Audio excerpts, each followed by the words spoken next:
The shots have been fired. First by US President Donald Trump when he imposed new tariffs on Canada, the European Union, Mexico, and China. Now, these countries are striking back, tit for tat. And as tensions rise around the world, this trade war could get messy.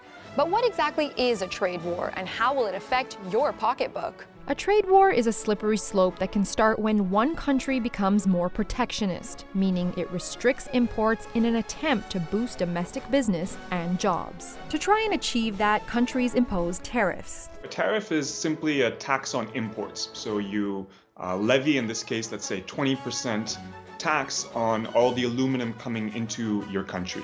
Right? It's a type of sanction on the other country. Again, the objective is to get the other country to back down. And the trade war happens when the other country, instead of backing down, retaliates. Which, from what we've seen, they have by creating lists of products from pizza and chocolate to strawberry jam, coffee, and Harley-Davidsons. As in a real war, the risk is, in a way, misperception. It's thinking that you can get the other side to back down, the other side does not back down, and they escalate. And all you can do is escalate in turn, and soon both sides find themselves in a situation that no side really wanted to get into, and there's no way to draw back. There's no way to exit. And while Trump believes trade wars are, quote, good and easy to win, recent history begs to differ.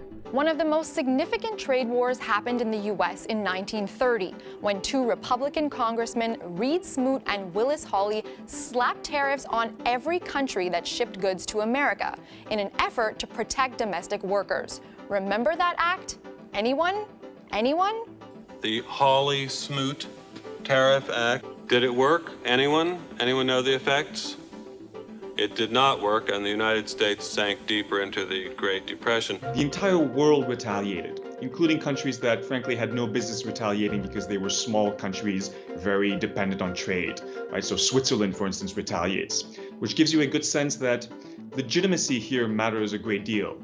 Countries do what they think is right, and in this case, countries that feel attacked retaliate, which aggravated what we think of as one of the worst episodes in economic history. And of course, the Great Depression set the stage for the Second World War. After World War II, the World Trade Organization was formed to regulate international trade and use the Smoot-Hawley Tariff Act as a cautionary tale. Occasionally, world leaders have forgotten. For example, in 2002, George W. Bush imposed tariffs on steel in an attempt to revive the industry in the US, but it backfired. That resulted in the loss of 200,000 US jobs. So all of these kind of trade war or protectionist measures, more often than not, they result in terrible outcomes. Higher costs lead to lower demand and decreased production. In the end, local manufacturers, factory workers making the goods, and farmers are often some of the biggest victims of a trade war. You, as the consumer, will feel it as well. When, for example, you're buying ketchup, you usually choose the item that is the least expensive and best quality based on your taste and preference. If the American ketchup is the cheapest option and is hit by tariffs, you end up having to pay more. And that might not matter if it's just ketchup, but let's say it starts to be ketchup, toilet paper, orange juice, well, that adds up.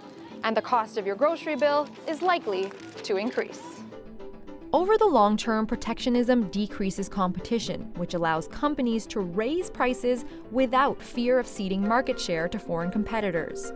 There's also less of an incentive for companies to innovate. So how do you win?